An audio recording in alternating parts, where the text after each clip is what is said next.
Hey guys, welcome back to Two Idiots Production. This is your idiot number one George and this is Devjit idiot number 2। तो आज हम लोग करने वाले हैं छावा के रिव्यू, जो कि विकी कौशल का मूवी है और ये छत्रपति संभाजी महाराज के ऊपर मूवी है, जो शिवाजी महाराज के बेटे हैं सुपुत्र।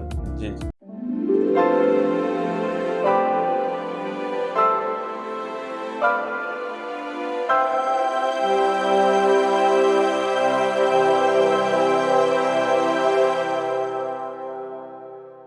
तो ये मूवी बेस्ड है शिवाजी सावंत, जो कि एक मराठी नोवेलिस्ट है, उन्हीं के नोवेल के ऊपर, और उस नोवेल का नाम भी सेम है, छावा, जो कि इस मूवी का नाम है। उसी नोवेल के ऊपर ये मूवी बेस्ड है। और मैंने अपने ट्रेलर रिएक्शन में भी कहा था कि छावा का मतलब होता है शेर का बच्चा मराठी में। मैं पर्सनली हिस्टोरिकल ड्रामा बहुत पसंद करता हूँ। जिन लोगों को हिस्टोरिकल ड्रामा पसंद है तो ये मस्ट वॉच है उन लोगों के लिए।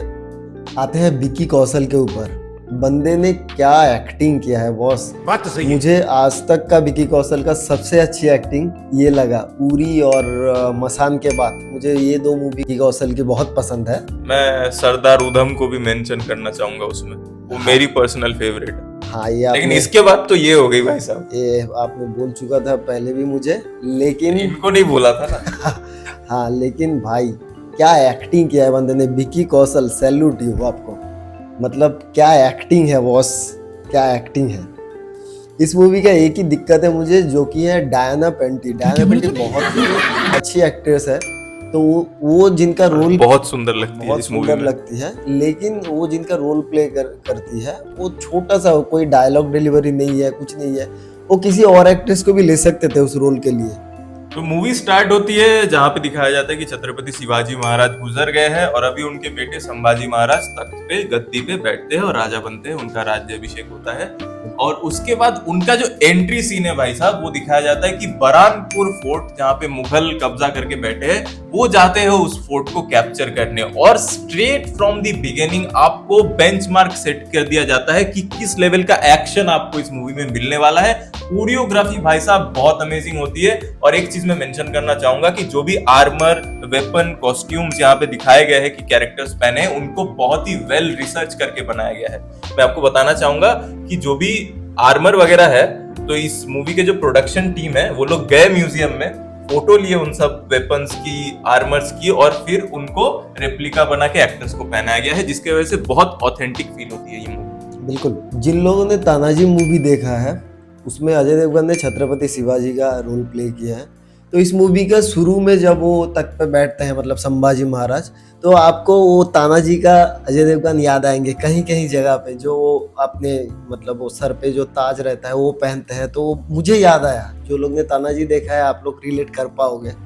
जितने भी मैंने हिस्टोरिकल ड्रामा देखा है, बहुत सारे एक्टरों ने प्ले किया है। मतलब कोई कैरेक्टर का, किसी ने अलाउद्दीन खिलजी का, तो किसी ने किसी का, तो सबने अच्छे तो किए होंगे, लेकिन आपको कहीं कहीं लगता होगा कि ये उन जैसा नहीं लग रहा है। लेकिन ये संभाजी महाराज, विकी कौशल, कहीं पे भी आपको एक जगह पे नहीं लगेगा कि ये संभाजी महाराज नहीं है। आपको लगेगा देख रहे हो। जो पढ़ चुके हैं उनके बारे में, मैं पढ़ा हुआ हूँ तो मुझे पता है।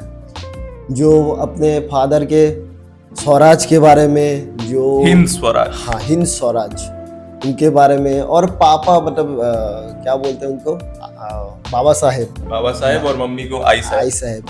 तो वो उनको पूरा मतलब उनके क्या बोलते हैं, उसको क्या बोलते हैं, फुटस्टेप फॉलो करना। हाँ, मतलब मैं बात भी कर रहा हूँ, देखो गूज़बम्स आ रहे हैं हाँ, देख के। मतलब आप एंड तक ना आएंगे हम लोग धीरे धीरे उस टॉपिक पे भी, आप रो दोगे एंड तक, आप लिटरली रो दोगे। नहीं, ज्यादा ये नहीं देना है। नहीं, स्पॉइलर क्या, ये तो हिस्ट्री है, फैक्ट है ये, इसमें कोई स्पॉइलर नहीं है। ये मूवी बुक्स में लिखी हुई है, हर जगह स्पॉइलर है। एक और सीन की मैं बात करना चाहूंगा जो ट्रेलर में था और मूवी में नहीं है, जहाँ पे विकी कौशल और रश्मिका मंदाना डांस कर रहे होते हैं। उस सीन को काट दिया गया है क्योंकि उनको काफी बैकलैश मिला था कि हमारे राजा ऐसे डांस वांस नहीं करते, जो कि एक बकवास है। उसको काटने का कोई मतलब नहीं बनता। वो एक रिचुअल होता था जो वॉर जाने से पहले किया जाता था, और आज भी मराठा के काफी स्कूल्स में बच्चों को वो सिखाया जाता है वार्म अप के तौर पे, ताकि वो फिट रहे। तो उसको काटने का कोई मतलब नहीं बनता। उसको बड़े स्क्रीन पे हमें देखने को मिलता तो हमें और अच्छा लगता। और छत्रपति संभाजी महाराज एक बहुत ही बड़े स्कॉलर भी थे, बहुत एजुकेटेड आदमी थे। वो ब्रिटिशर्स से इंग्लिश में एकदम फ्लुएंट इंग्लिश में बात करते थे। बहुत सारे नॉवेल्स, ग्रंथ्स भी उन्होंने लिखे हैं। और इसके अलावा वो वॉरफेयर में, मतलब टैक्टिकल वॉरफेयर में देखा जाए तो सबको पता है कि मराठास जो थे वो नंबर्स में बहुत कम थे मुगल से, लेकिन फिर भी दिमाग लगा के जो गोरिल्ला वॉरफेयर जो होता है, एकदम छिप के वार करना या फिर एकदम केमोफ्लाज करके स्ट्रेटेजी लगा के वॉर करना, मतलब उनको एकदम क्या बोलते उसको फंसा के मारना, उसमें माहिर थे संभाजी महाराज। दिखाया गया इसी के वजह से मुगल्स उतने बड़े, मतलब मैं कंपैरिजन के लिए बता रहा हूँ। एक सीन होता है जहां पे दिखाया जाता है कि 25,000 सैनिक होते हैं मराठास के पास, और डायना पेंडी का जो कैरेक्टर होती है, जो औरंगजेब की बेटी होती है, वो कहती है कि 25,000 तो हमारे सेना में खाली खानसामा है, जो खाना बनाते हैं उनका नंबर है 25,000 और उनका टोटल सेना है 25,000। तो इतना डिफरेंस है। इसके बाद भी रुला देता है उनके सेना को, औरंगजेब के सेना के नाक में दम कर देता है, उनका जीना हराम कर देता है। तो समझ लो किस लेवल के स्ट्रेटेजिक थे वो। Vicky Kaushal is an absolute treat to watch. मतलब बंदे ने एम्बॉडी किया है जो character, and he is heart and soul of this film. उसने अपना खून पसीना सब डाल दिया, मतलब इस रोल में कुछ घर वापस नहीं लेके गया, समझ रहे हो। जो कैमरा ऑन हुआ, डायरेक्टर ने जो बोला कट, और उसके बीच में उसने पूरा जान डाल दिया कि ले भाई ये ले, ऐसे डाल दिया, अपना सीना फाड़ के डाल दिया। बात करें विनीत सिंह का, विनीत कुमार सिंह जी जी। हाँ, आपने मुक्काबल किए होंगे तो पता होगा, बहुत सारे मूवीज किए हैं। वो बंदे ने क्या एक्टिंग किया है। और आशुतोष राणा जी का रोल थोड़ा छोटा है, हाँ, लेकिन बहुत इम्पैक्टफुल और पावरफुल है। उनके मामा का रोल प्ले किया है। जी, सेनापति होते हैं वो। सायरा बाई का भाई का रोल किया वो, जो शिवाजी महाराज के सेकंड वाइफ थे, उनके भाई का रोल प्ले किया है। सर सेनापति हम्बीराव का कैरेक्टर प्ले करते हैं। और बाकी जो एक्टर है आपका, वो गजनी में जो विलन थे, उनका नाम मैं भूल जा रहा हूँ, प्रदीप राम सिंह रावत। उनका भी छोटा सा रोल है। और दिव्या दत्त था, शिवाजी का वाइफ का रोल प्ले किया है। उन्होंने भी छोटा रोल है, लेकिन बाखूबी रोल निभाया आपने। लेकिन हाँ, वही दिखाया जाता है कि मुगल्स के अलावा मराठा के अंदर ही अंदर चल रहा होता है एक युद्ध, कि यहाँ पे भी है। जैसे औरंगजेब ने क्या किया था, अपने भाई को मरवा दिया था, अपने बाप को जेल में बंद करवा दिया था, फिर वो राजा बना था। यहाँ पे भी मराठास में भी है कि गद्दी के लालच में ये आपस में ही लड़ाई कर रहे हैं अंदर ही अंदर। उसको भी अच्छे से सब प्लॉट के हिसाब से दिखाया गया। और रश्मिका मंदाना की मैं बात करूं तो वो कमजोर कड़ी लग रही थी ट्रेलर देखने के बाद, लेकिन मूवी देखने के बाद ऐसा कुछ नहीं लगता। मुझे तो अच्छा लगा। हाँ, मुझे भी अच्छा लगा। डायलॉग डिलीवरी थोड़ा बेटर हो सकता था, थोड़ा वो मेरे ख्याल से, लेकिन एक्टिंग अच्छा लगा। यंग दीपिका की याद दिलाएगी जो उनका डायलॉग डिलीवरी थी, मुझे तो लगा दीपिका का हाइट तो एनीवेज। हाँ, और विनीत कुमार सिंह, जैसा कि इन्होंने बताया, वो प्ले करते कैरेक्टर कवि कलश का, और बहुत ही एक इमोशनल रोल है भाई साहब। एक सीन होता है लास्ट में जहां पे दोनों बिछड़ रहे होते हैं, विकी कौशल और वो, ज्यादा मैं नहीं बोलूंगा, और दोनों एक कविता बोलते हुए बिछड़ रहे होते हैं। भाई मेरे आंखों में तो आंसू आ गए थे भाई देख के। I cried during that scene. That was epic. और ए आर रहमान सर का म्यूजिक, बैकग्राउंड म्यूजिक और म्यूजिक तो एलिवेट करता ही है सीन को और ज्यादा। और आगे जाके जैसा कि मैंने बताया, एक्शन सीन बाय सीन और बेटर होते जाते हैं। और एक सीन है जो मैं मेंशन करना चाहूंगा स्पेशली। एक होता है जब वो फोर्ट में होते संभाजी महाराज और उनपे अटैक हो जाता है, कोई उनको बिट्रे करता है, उन्हीं की सेना का आदमी, हाँ लास्ट के ड्यूरिंग, और उन्हीं के फोर्ट में अटैक हो जाता है। वो जो फोर्ट के अंदर जो फाइटिंग सीक्वेंस होता है, इतने सारे आदमी फाइट कर रहे होते हैं, वो जो क्लॉस्ट्रोफोबिक वाली फीलिंग के साथ ऐसा फाइट सीक्वेंस मैंने कहीं नहीं देखा, यहाँ तक कि हॉलीवुड के मूवीज में भी नहीं देखा। इतने मतलब वो स्ट्रगल समझ में आता है, ऐसे हिलने तक की जगह नहीं है, वहां पे फाइट्स हो रही है। It was brilliant, it was epic.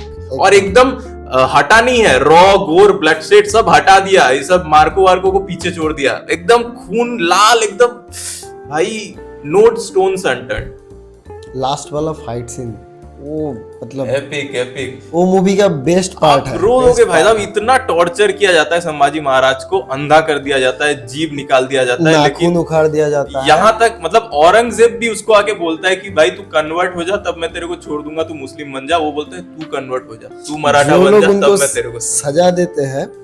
वो लोग बोलते हैं कि भाई आंख निकालने आता है, आंख तो बंद कर लो। तो ज्यादा नहीं बोलूंगा। संभाजी महाराज के ऊपर जो बुक लिखा गया है, तो एक ने तो नहीं लिखा है, बहुत सारों ने लिखा है।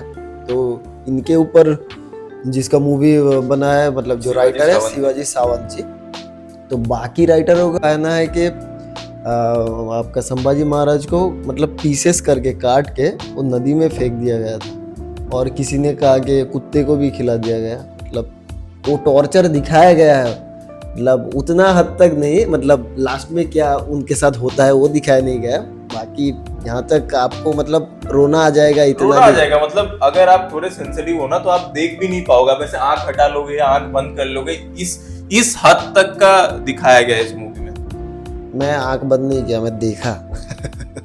मेरा एक कंप्लेन है इस मूवी पे, दो कंप्लेन है, एक थोड़ा बड़ा कंप्लेन है, एक थोड़ा छोटा Launch कर कंप्लेन दो। है। पहले छोटा कंप्लेन कर देता हूँ लॉन्च कर दो। तो छोटा कंप्लेन ये है कि थोड़े जगह पे जो वायर वर्क्स होते हैं वो थोड़े से विजिबल थे, मतलब समझ में आ रहे थे कि वायर वर्क है, तो वो थोड़े बेटर हो सकते थे। ये बहुत माइन्यूट सा मेरा कंप्लेन है, इसको आप नजरअंदाज कर हटाओ, सकते हो। हटाओ। लेकिन एक कंप्लेन जो मेजर कंप्लेन है वो है कि औरंगजेब बहुत ही ज्यादा निर्दयी था, उसका वैशीपना, उसका दरिंदगी बहुत अच्छे तरीके से दिखाया गया है। लेकिन जो मेजर चीज जिसके लिए वो जाना जाता था कि वो हिंदू को पकड़ पकड़ के कन्वर्जन कराता था, मुस्लिम बना देता था, जिसके वजह से इतना आउटब्रेक हुआ छत्रपति शिवाजी का, छत्रपति संभाजी का, इतना जो क्रोध उसके ऊपर था, वो मेजर रीजन था सबसे ज्यादा कि वो हिंदू को पकड़ के जबरदस्ती मुस्लिम कन्वर्ट करवा देता था। तो लास्ट में वो सेंसिटिव टॉपिक हो सकता था, इसीलिए शायद मूवी के मेकर्स ने अवॉइड किया, लेकिन ये तो सब जगह पे है, बुक्स में वगैरह पे, तो डाल सकते थे इसको मूवी पे। लास्ट में तो संभाजी महाराज को खुद बोलते हैं ना कन्वर्ट हो हाँ, जाए, तो लेकिन वहाँ पे वो जहाँ पे वो प्रजा को टॉर्चर कर रहे होते वो हैं नहीं- वहां पे नहीं नहीं- दिखाया नहीं- गया, वहां पे करता है वो जबरदस्ती पकड़ के। ये तो फैक्ट है, हिस्टोरिकल फैक्ट है, इसको दिखा सकते थे तो ये मतलब परफेक्ट हो जाती। आपको ये लगा, मुझे लगा कि शुरू में जो फाइट सीन होता है ना, कि जब हीरो का एंट्री होता है संभाजी हाँ, महाराज वो के, फोर्ट पे जहाँ पे हाँ, कैप्चर वहाँ करता है पे बरहमपुर। जो एक्शन होता है उसके पीछे जो बैकग्राउंड म्यूजिक चलता है ना, मुझे लगता है तब आपको शुरू में ही लगने लगा कि मूवी का एंडिंग है, वहां पे वैसा म्यूजिक डाला गया है, मुझे पर्सनली लगा। हाँ, मेरे को भी फील आया कि शायद ये एंडिंग का सीक्वेंस पहले दिखा हाँ, रहा है। म्यूजिक की वजह से, बैकग्राउंड म्यूजिक की एपिक वजह है से। इतना ज्यादा, हाँ, तो ये कंप्लेन में भी तारीफ कर रहे हैं, देखो। तो हैट्स ऑफ सलाम है मेरा डायरेक्टर जो है लक्ष्मण उटेकर साहब, और जो प्रोड्यूसर है दिनेश विजान साहब, आपने बहुत बढ़िया काम किया है। हैट्स ऑफ टू मैडॉक, मतलब ऐसे मूवीज बनाते रहो, और स्त्री 2 के बाद फिर से उन्होंने डिलीवर किया है। मैं चाहता हूँ ये 500,000 करोड़ कमाए, और प्लीज आप लोग इस मूवी को थिएटर पे जाके देखो, ये मूवी डिजर्व करती है थिएटर में देखना, ओटीटी का वेट मत करो। 100%। और अगर ये मूवी फ्लॉप होती है तो हम एज अ ऑडियंस फेल होते हैं, क्योंकि ऐसे मूवीज हमें देखना चाहिए, इनको पैसे कमा के देना चाहिए, इनको हॉल में जाना चाहिए देखने, वरना हम वैसी मूवीज ही डिजर्व करते हैं। आपको पता है कैसी?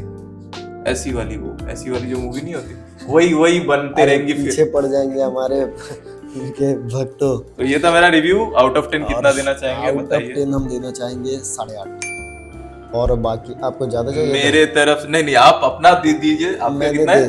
8.5। ये मेरा है 9 आउट ऑफ 10। ओके। तो बाकी ये जो मेकर्स हैं उन लोगों को मेरा दरखास्त है, शिवाजी महाराज की 5 शादी थी, ठीक है? तो ये और एक बेटे थे उनके जो लास्ट में गद्दी में बैठते हैं। हाँ, तो उनके बारे में भी कुछ दिखाइए, उनका भी बैकग्राउंड है तो दिखाइए। मुझे पर्सनली, मैं हिस्टोरिकल ड्रामा बहुत बेहद पसंद करता हूँ, बहुत मोहब्बत है इससे, तो बनाइए, ऐसा पार्ट आएगा देखेंगे। और एक चीज था जो मैं बोलना भूल गया, एंड में ऐड कर देता हूँ कि मेरे को ना विलेन्स का स्टोरी देखना अच्छा लगता है। कि मेरा मानना है कि अगर आपके पास एक अच्छा विलेन है तो आपका शो या मूवी और अच्छा हो जाता है। अक्षय खन्ना के बारे में हम हाँ, तो बोलना भूल अक्षय गए। खन्ना का स्क्रीन टाइम बहुत कम है, मतलब उसका प्रेजेंस फील होता है, दरिंदगी फील होती है, लेकिन स्क्रीन टाइम बहुत लिमिटेड है, बहुत कम है। तो प्लीज यार, ये अगर थोड़ा होता ना तो मजा आ जाता। तो एनीवेज, जितना भी मिला है अक्षय खन्ना, ही अक्षय किल्स खन्ना इट, को, इट्स टोटली ओन्स इट, जितना भी मिला है, लेकिन बहुत कम मिला है, यही कंप्लेन है थोड़ा सा। ये सब रोल मिला के उनको वरना आगे जाके वो काम मिलेगा ना। हाँ, वरना वो खिलजी बन जाते कि भाई लोग विलन की बातें कर रहे हैं, शाहिद कपूर को भूल गए पद्मावत की तरह। एनीवेज, तो ये था हम लोगों का रिव्यू। हम लोगों का चैनल को सब्सक्राइब कीजिए, थोड़ा प्यार दिखाइए। जल्दी से जल्दी मोनेटाइज करवा दो यार, इतना मेहनत कर रहे हैं, मोनेटाइज करवा दो प्लीज, जल्दी अरे से हाथ जल्दी करवा दो, ऐसे। ऐसे करवा दो यार प्लीज, आ जाओ जब भी पाओ आ जाओ। आ जाओ। ठीक है, तो चलो। मिलते हैं अगले वीडियो में। Until then, tata. Sayonara. Love you.